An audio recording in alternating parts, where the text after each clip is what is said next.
Hello everyone and welcome back. I know it's been a while, like a hot fucking second, because I've been super busy. I went to school and then we moved and now I'm here, you know, living my best life. Anyway, welcome back. And welcome to Pillars of Eternity, The White March. I have no idea what this game is about, so we're just gonna jump right in and hope for the best. Yeah, let's do story time, because I'm all about the story. I could do easy, and I could do the Path of the Damned, but I'm already on that path, so there's no reason to continue. Okay. Alright. I'm excited. I have no idea what this is about, so it's gonna be cool. Obsidian Entertainment presents... Nope. I couldn't go to this area. Big face looking at me like that. I'd be like, oh, sorry, sir. I didn't mean to walk into your building. I'm already playing Bloodborne, so... as your character makes choices in conversations and quests, he or she will start developing reputations, both generally and with specific factions. Characters in the world will respond to these choices in good and bad ways. 5 wagons grope blindly for the path on a starless night, their master glancing ever upward to the skies for assurance that he is on the right course. A dim lantern his only protection against the encroaching darkness. But the skies bring no comfort, shining no light, betraying no hint of what they know. The caravan carries travelers bound for the frontier hamlet of Gilded Vale, you among them, where a local lord has offered land and wealth to settlers from abroad looking for a fresh start. It's like a D&D You game. have taken Like suddenly ill, sweating and shivering. Of course we have. And We're one the of main the other character. travelers signals for the caravan master to stop on your The main behalf. character's sick, guys. He pulls up Shit. just in time to avoid plowing into the trunk of a fallen tree. What's gonna happen? that They're gonna bars the way die? ahead. Nah, fam. You will go no further They're the main tonight. character. Do I hit done? Oh, okay.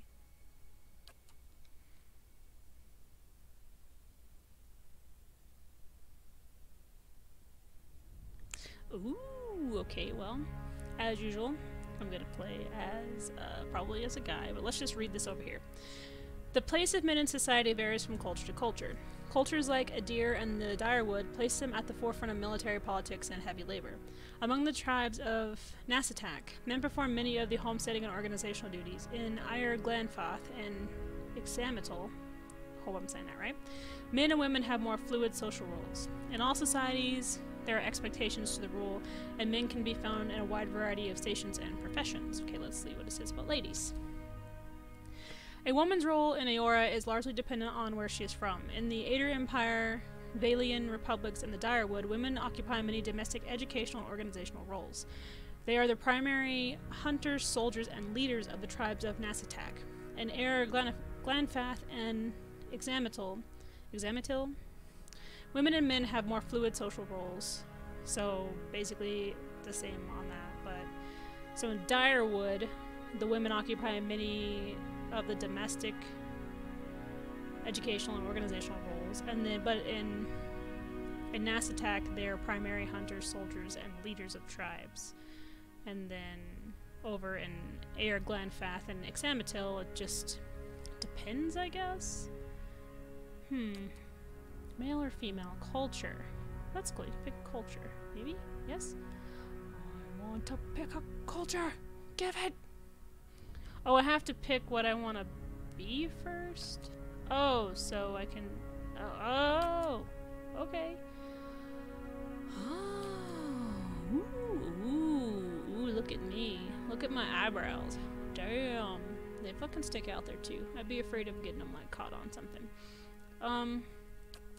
What if I'm a female elf?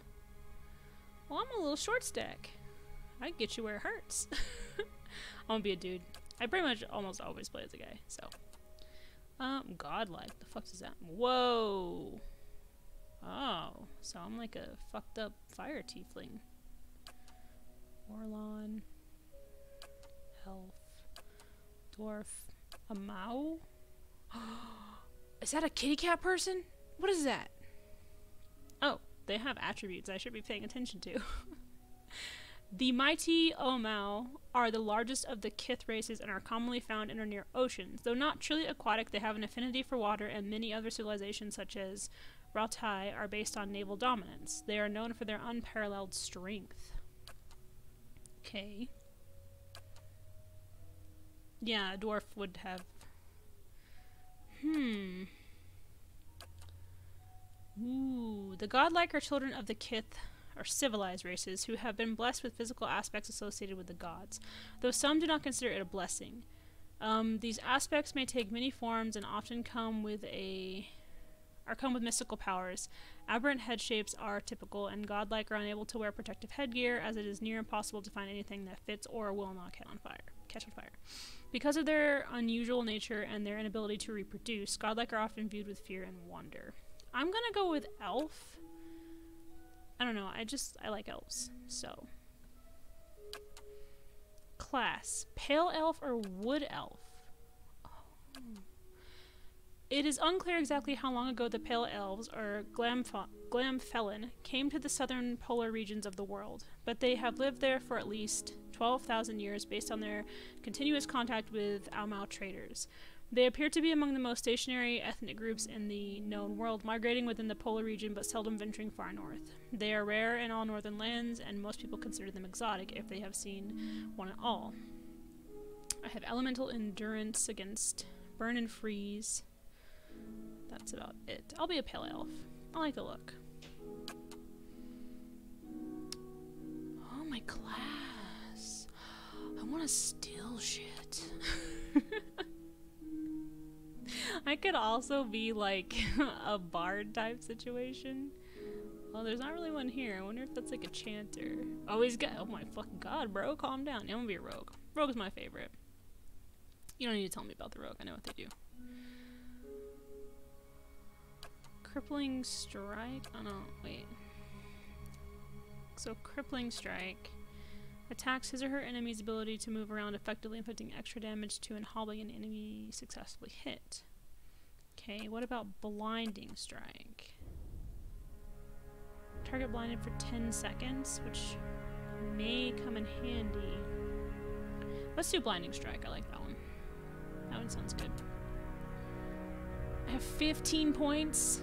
It's basically telling me what would be a good idea to put shit in. What's resolve?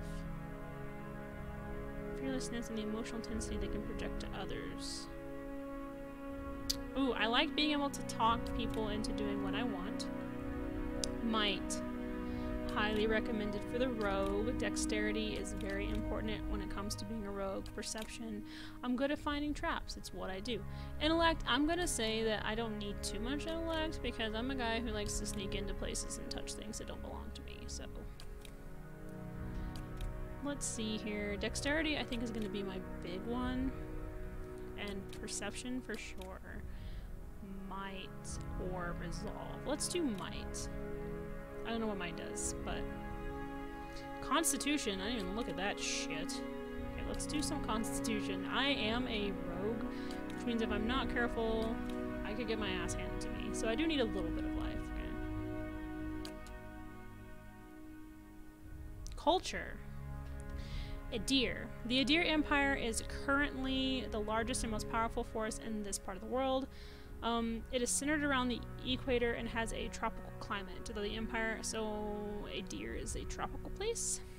Deadfire Archipelago. Oh, it changes my clothes too. Consisting of the nation of Nasitak, dozens of Aumau settlements, and hundreds of lawless pirate-infested islands that stretch along the southern sea. Deadfire is home to boreal dwarves, Aumau, and a mixed variety of other races. Last stop for anyone headed east. It changes my clothes. I got beat sticks. Sure. So basically, depending on where I'm from culturally, it will raise stats.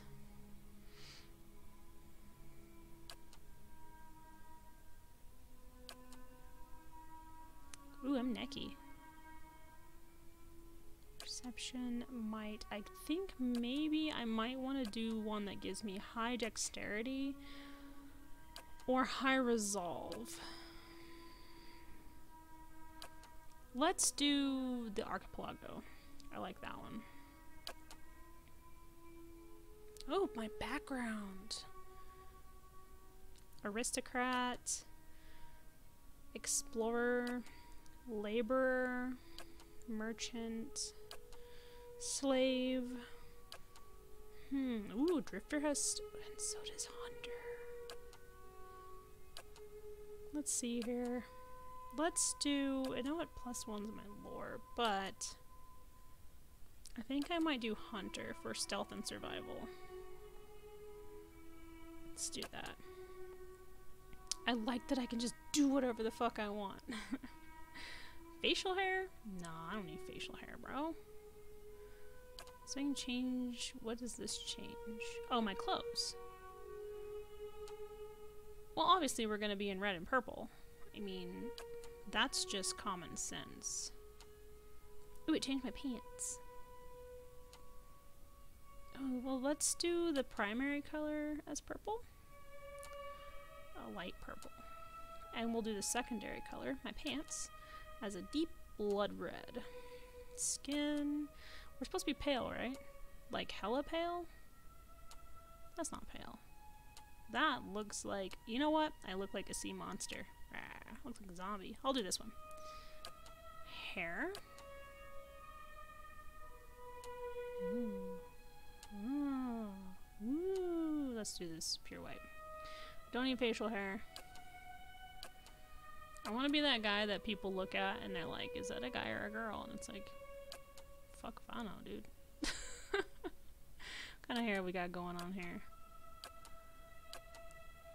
Ooh, it's the emo band haircut. I'm gonna start fucking singing. Do we have a mohawk? Maybe? That'd be cool. I have one. I have a long one. Most people know that. Ooh. Oh, it's bald though. No long mohawk. Like, ooh, I like the sweep back. I like the number 3. Let's remember number 3. That one's also sweet as fuck. I might do that one. Number 5. I like that one a lot, actually. I kind of like number 5. Yeah, I'm gonna do number 5.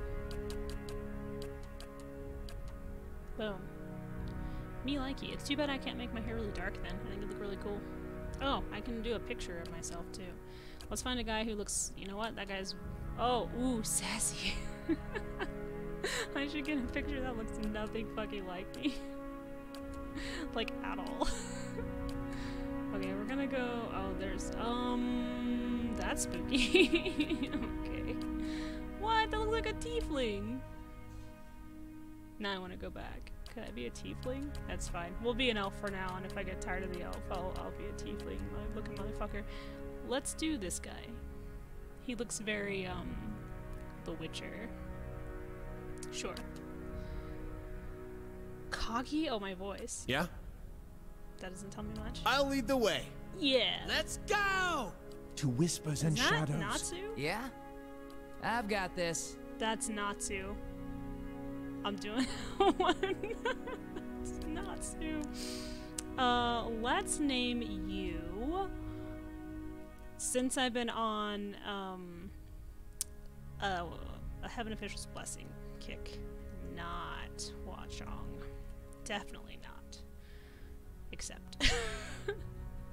I'm done. Let's go, baby. Let's kick some ass. Character development is the best in video games, may I add. The Gilded Veil. Oh, I'm not there though, right? Did I? Am I? It says Journey 2. Caravan Master Odima. The Caravan Master finishes addressing the group, his bushy red mustache and sagging jowls quivering as if for emphasis. Everybody stays close to the wagons, got it? Stay out of the woods, and beasts take you if you were planning a stroll through those ruins up there. I was. Fuck. Oh, he just, okay. He nods toward a looming black mass on the hillside. Okay, so I gotta read the Whole area's words. crawling with hut-dwelling types who'd be happy to stick an axe in you for trespassing. So mind that you don't track mud on their sacred blazing rocks. Okay. Tonight, everybody stays put, and in the morning we'll get the path cleared. Gilded Vale's less than a day out. Understood? At last, the Caravan Master turns to you, frowning as he looks you over. Touch of the rumbling rot, could be. There's a stinging beetle round here, carries it. You'll be fine once it passes your innards. Unless you don't drink water, course. Which case you'll be dead in a day. Are you telling me I have to stay hydrated? I'm so bad at that, though. There's a berry grows in these have to drink parts, water. small and pink, called a springberry, about the size of a fingernail. Give you cramps if you eat it, but the frontiersmen make a tea from it. Calms the insides. Should get you through the night. You might check around, see if you can find some. Meanwhile, I'll see if we can scare you up some water. Thank you, sir. I know you want to hunt before it gets much darker, but see about refilling our water first. Got a sick one here. He nods in your direction. Sparfell nods and slides the worn bow over his shoulder. Where would I find these berries? They grow on a bush that's common round here, kind of funny looking. You'll know it when you see it. Doubt you'd have to go far off the road to find one. I hate when people give directions like that. You'll know it when you see it. Will I? Never been here before. I don't think so. I think I'd just grab whatever berry I found first. But okay. What are those ruins? Nothing you won't see on half the hills of Air Glonfoth. Money to be made selling their knickknacks in Defiance Bay, if you don't mind getting stuck with Glonfoth and arrows now and again. They didn't build them, but I'll be the effigy if they don't watch them like a mother bear. Of course, all the ones around here have been ransacked 10 times over. Got nothing left worth half a pawn, so I hear. I need your little weird-ass tutorial stuff. I'll figure it out. Who did build the ruins? Got different names for them. Settlers called He's just them like, I don't fucking Ingwithans. know. Nobody that liked them enough to stop them becoming ruins, tell you that much. Is it dangerous out here? Not if you hurry about your business, Good to know, sir. and not if the weather holds up. There is concern in his tone, but he does not elaborate. Perfect. What kind of weather do they get out here? This time of year, rain mostly, and wind. But there's a different kind of wind out here time to time. Locals call it a beawick, born out of the ether, the spirit's path. Never seen it myself, never cared to. What are these huge rocks coming up out of the grounds? They don't got Audra where you come from? Well, it just We grows had up a out girl of in the my ground town like named this. Audra, but you know, Goes she deep was like tree kind roots. of a bitch. Some of it all the way to the heart of the world, you believe the stories. It's more like a shell than a proper rock. Easier to work if you're a mason. Got all kinds of strange properties. Seems to have some kind of life of its own. Dies if it gets dug up. Loses its luster. Folks think it probably grew at one point or another, but not these days. The soul butchers in Defiance Bay use it for different things. I've heard tell it can hold a man's soul, but I don't care to see it. Got enough to worry about without seeing something like that. I'll go see about those berries then. Hold on. Take someone with you. I know you're not some helpless Eeny, meeny, tenderfoot. miny, Kevin. Not like most I'll of this take lot. Kevin with me. But He you looks drop cool. dead, He's I got don't my want to be hair. looking for the We body. got the same haircut. Got a Match schedule to made keep. in heaven. We're getting married. He scans over the travelers, resting his eyes at length on a sturdy, armor-clad woman who has spent the journey's nights sleeping on uneven ground without blankets or pillow. Kalisha. Kalisha! The woman looks up on her own time, like, fuck, what? He needs to find some spring berries. Watch that he doesn't drop dead. Snappy. Just fucking let him die. No promises. Ooh, I like her. She's so fucking like, oh, listen, if this bitch can't handle himself, I'm coming back and taking an extra nap, okay? You don't pay me enough to look after bitches. What kind of guide says something like that? Kind you can afford. As long as she wasn't that expensive. Don't listen to her, you're in good hands. And I pay too well, if anything. Off with you. Hayadin should have supplies. See that you're equipped before you head out. We're in harsh country. Get your berries and hurry back. And if you get so much as a Dad. tickle of wind, you drop everything and you run. Something in the air tonight. If it's a beawick, we'll shelter in the ruins. Hut dwellers be damned. I have a feeling I'm going to be running into a Beawick, and we're going to be separated for the rest of the game. You heard the man. Let's get going before you keel over. Okay, so far, I'm liking it. It's very interesting, and it's very D&D, and I'm loving it. I didn't know that the horned people could look like tieflings. Apparently they can. Apparently that's what they are. So at some point, I'll probably go back and make another character who looks like a tiefling, just because I can. So far, very interesting game. Voice acting is great. The art style animation really reminds me of like Neverwinter Nights and stuff like that. Neverwinter Nights and Neverwinter Nights 2, some of my all-time favorite fucking games. So I'm really excited to continue this. I hope that you guys are too. I love you guys very much. Thank you for being so patient while I've been away. I'm sorry I've been away for so long. Stuff just got insanely busy and hectic with school and kids and moving and all kinds of crazy stuff. So, but I love you guys very much, and I'll see you next time. Bye!